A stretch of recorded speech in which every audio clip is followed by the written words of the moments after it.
Hi, my name is Adam the Atom, and I'm here to help you on your journey to learning about biochemistry. Let's start with the simplest form of matter, the atom. The atom is composed of two parts, the nucleus and electron shells.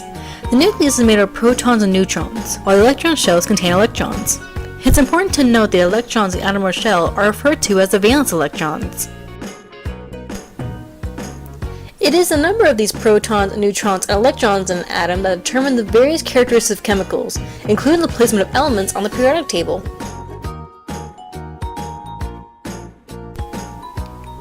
For example, the atomic mass of an element is determined by the number of protons and neutrons in the nucleus, while the atomic number is determined by the number of protons in the atom. Now that we understand the structure of an atom, we can discuss ions.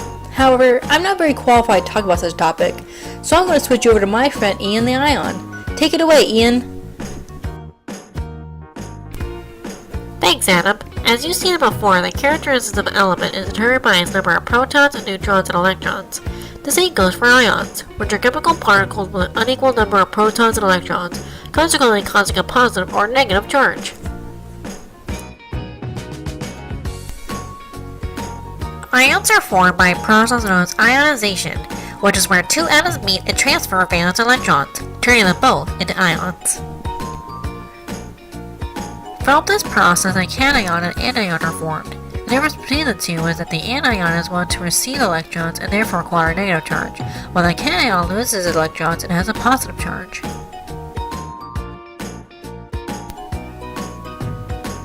We can apply ions to acids and bases, as acids are chemicals that release hydrogen cations, protons and electrons, in a reaction. In contrast, bases are chemicals that release hydroxide anions in a reaction. This discussion of ions and transferring electrons leads to an important question of what happens when an atom has an unpaired electron. Here to answer that question is my friend, Freddy the Free Radical. So I just heard I'm a free radical, which are atoms, molecules, or ions that have an unpaired valence electron.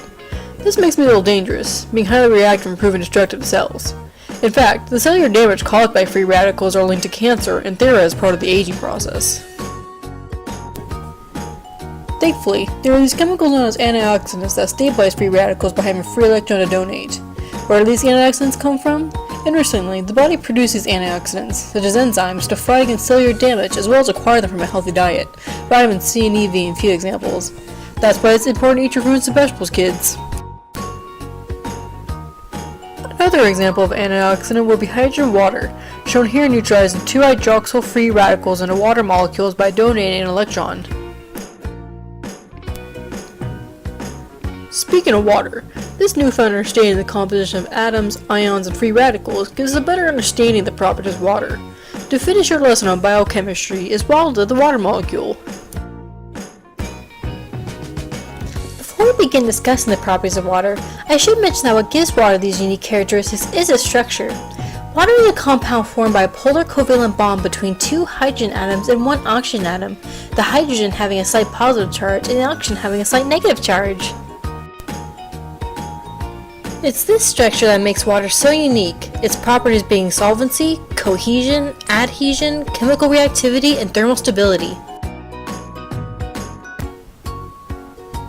Solvency is used to describe a chemical's ability to dissolve other chemicals. Interestingly, water can dissolve such a wide variety of chemicals that is known as using for a solvent. This idea was earlier addressed with the discussion of acids and bases, as they release hydrogen and hydroxide ions when dissolved in water. Cohesion refers to molecules of the same substance clinging together, while adhesion refers to a substance clinging to another. Thermal stability is water's ability to stabilize the internal temperature of the body, which makes sense when considering that it makes it up 50 to 75% of our body weight. And finally, chemical reactivity is substance's ability to participate in chemical reactions, ionization being one of many examples. We hope you had fun on our little journey through the world of biochemistry, but most importantly, remember to stay curious!